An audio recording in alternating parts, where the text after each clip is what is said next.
Hi friends, ഞാൻ ഫുഡീസിൽ ഇന്ന് ഞാൻ വന്നേക്കുന്നത് കപ്പ ബിരിയാണി ആയിട്ടാണ്. അപ്പോൾ അതെങ്ങനെയാണ് ചെയ്തതെന്ന് ഞാൻ പറഞ്ഞുതരാം. അപ്പോൾ ഇതിനായിട്ട് 1 കിലോ ബീഫ് ഞാനിവിടെ എടുത്തു വെച്ചിട്ടുണ്ട്, ക്ലീൻ ചെയ്ത് വെച്ചതാണ്. അപ്പോൾ നമുക്ക് ഈ ബീഫിലേക്ക് വേണ്ട പൊടികൾ ആദ്യം വറുത്തെടുക്കാം. അപ്പോൾ ഒരു ചട്ടി ഞാൻ വെച്ചിട്ടുണ്ട്, അതിലേക്ക് മുളക് പൊടി ആദ്യം ഇട്ട് കൊടുക്കുക. ഇത് 1.5 ടേബിൾ സ്പൂൺ മുളക് പൊടിയുണ്ട്. നന്നായിട്ടൊന്ന് മൂപ്പിച്ചെടുക്കാം.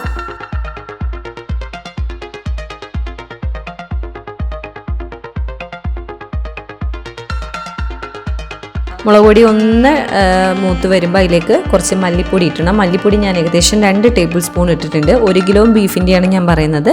ഇത് വറുത്ത മല്ലിപ്പൊടിയാണ്, അതുകൊണ്ടാണ് ഞാൻ കുറച്ച് ലേറ്റായി ഇട്ടത്. അതൊന്ന് ജസ്റ്റ് ഒന്ന് ചൂടാക്കി എടുത്താൽ മതി മുളക് പൊടീൻ്റെ കൂടെ ഇട്ടിട്ട്.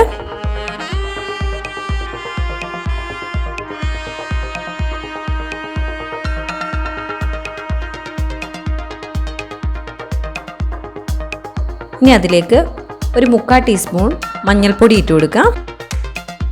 മീറ്റ് മസാല ഒരു 3 ടീസ്പൂൺ ഇട്ട് കൊടുക്കാം.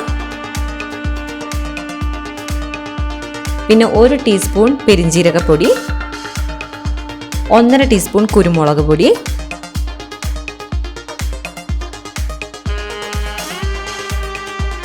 ഇത്ര ഇട്ടിട്ട് നന്നായിട്ടൊന്ന് മിക്സ് ചെയ്തെടുക്കാം.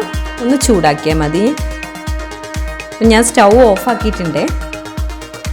ഇനി ഇതിലേക്ക് ബീഫ് ഇട്ട് കൊടുക്കാം.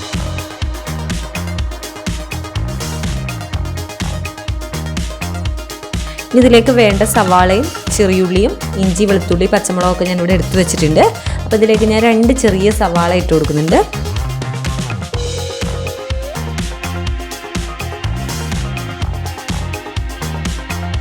പിന്നെ ഒരു 10-15 അല്ലിയോളം ചെറിയുള്ളി ഇട്ട് കൊടുക്കുന്നുണ്ട്. അത് ജസ്റ്റ് ഒന്ന് നടുവേ ഒന്ന് മുറിച്ചിടുന്നുള്ളൂ, ചെറുതായിട്ട് അരിയുന്നില്ല. അപ്പോൾ ചെറിയുള്ളി നമ്മുടെ ഈ സവാള ചേർക്കുന്നതിന് പകരം ചെറിയുള്ളി മാത്രം ചേർത്താലും മതി.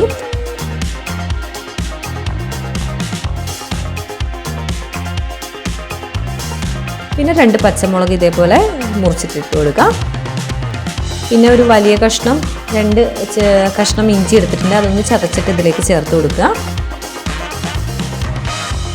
ജസ്റ്റ് ചതച്ചാൽ മതി.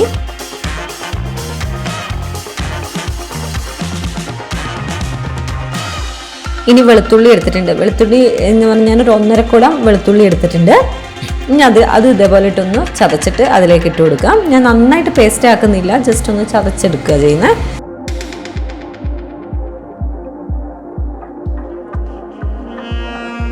അതും ചേർത്ത് കൊടുക്കുക. ഇനി കുറച്ച് കറിവേപ്പില ഇട്ട് കൊടുക്കുക. ആവശ്യത്തിന് ഉപ്പിട്ട് കൊടുക്കുക.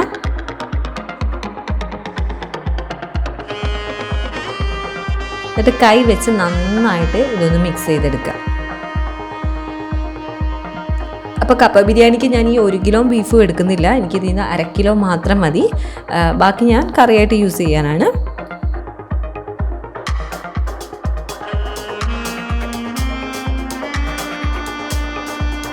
ഇനി ഇത് നമുക്ക് കുക്കറിലേക്ക് ഇട്ട് കൊടുക്കാം.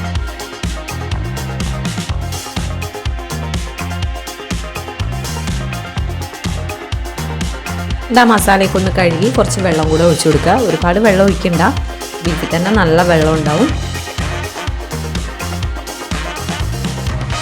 ഇതെനിക്ക് കറിയായിട്ട് യൂസ് ചെയ്യാനും കൂടി ആയതുകൊണ്ടാണ് ഞാൻ കുറച്ചധികം വെള്ളം ഒഴിച്ചു കൊടുത്തത്.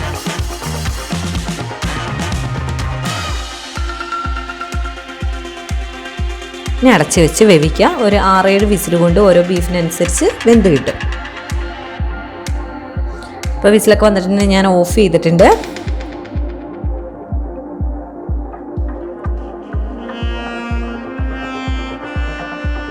നമ്മുടെ ബീഫ് വെന്തിട്ടുണ്ട്.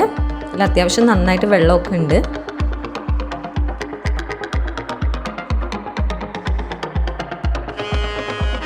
അപ്പോൾ അതിൽ കുറച്ച് വെള്ളം വറ്റിക്കാൻ വേണ്ടി ഞാൻ വെച്ച് കൊടുത്തിട്ടുണ്ട്. ഇനി കപ്പ ഞാൻ 1 കിലോ കപ്പയാണ് എടുത്തേക്കുന്നത്. കപ്പ ക്ലീൻ ചെയ്ത് വെച്ചതാണ്. ഇനി ഇത് വേറൊരു കുക്കറിലേക്ക് ഇട്ട് കൊടുത്ത് നമുക്കിത് വേവിച്ചെടുക്കാം. അപ്പോൾ അതിനാവശ്യത്തിനുള്ള ഉപ്പ് ഇട്ട് കൊടുക്കുക. കുറച്ച് മഞ്ഞൾപ്പൊടിയും കൂടെ അതിലേക്ക് ചേർത്ത് കൊടുക്കുക. എന്നിട്ട് വേവാൻ ആവശ്യമുള്ള വെള്ളം ഒഴിച്ചു കൊടുക്കുക. അടച്ചു വെച്ച് വേവിക്കണം. ഇത് ഒരു വിസിൽ മതി. നല്ല വേവുന്ന കപ്പയാണെങ്കിൽ ഒരൊറ്റ വിസിൽ മതി, കപ്പയ്ക്ക് വെന്ത് കിട്ടും.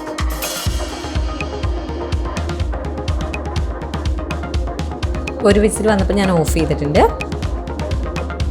പ്രഷറൊക്കെ പോയി കപ്പ വെന്തോന്ന് നോക്കാം. കപ്പ വന്നിട്ട് ഈ പാകത്തിന് വെന്താൽ മതി. നമുക്കിതിൽ വെള്ളം ഊറ്റിയെടുക്കാം. ഞാൻ വെള്ളമൊക്കെ ഊറ്റിയെടുത്തിട്ടുണ്ട്. അപ്പോൾ ബീഫിലെ വെള്ളം ഞാൻ കുറച്ച് വറ്റിച്ചെടുത്തിട്ടുണ്ട്. അപ്പോൾ ഈ കപ്പ അതിലേക്ക് ഇട്ട് കൊടുക്കുക. കുറച്ച് മല്ലിയിലയും കൂടെ ഇട്ട് കൊടുക്കുക. കുറച്ച് കറിവേപ്പിലയും, കുറച്ച് ഉപ്പിൻ്റെ കുറവുണ്ട്, അപ്പോൾ ഒരു പൊടി ഉപ്പും കൂടെ ഞാൻ ഇട്ട് കൊടുത്തിട്ടുണ്ട്.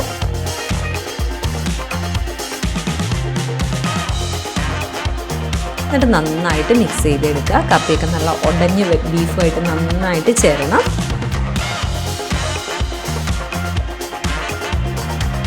അപ്പോൾ നമ്മുടെ കപ്പ ബിരിയാണി റെഡി ആയിട്ടുണ്ട്. ഞാൻ നന്നായിട്ട് ഉടച്ചു കൊടുത്തിട്ടുണ്ട്. അപ്പോൾ നമ്മുടെ കപ്പ ബിരിയാണി റെഡി ആയിട്ടുണ്ട്. അപ്പോൾ ഇതെല്ലാവരും ഒന്ന് ട്രൈ ചെയ്ത് നോക്കിയിട്ട് നിങ്ങളുടെ അഭിപ്രായങ്ങൾ പറയാൻ മറക്കരുത്. വേറൊരു റെസിപ്പി ആയിട്ട് വീണ്ടും വരുന്നതായിരിക്കും.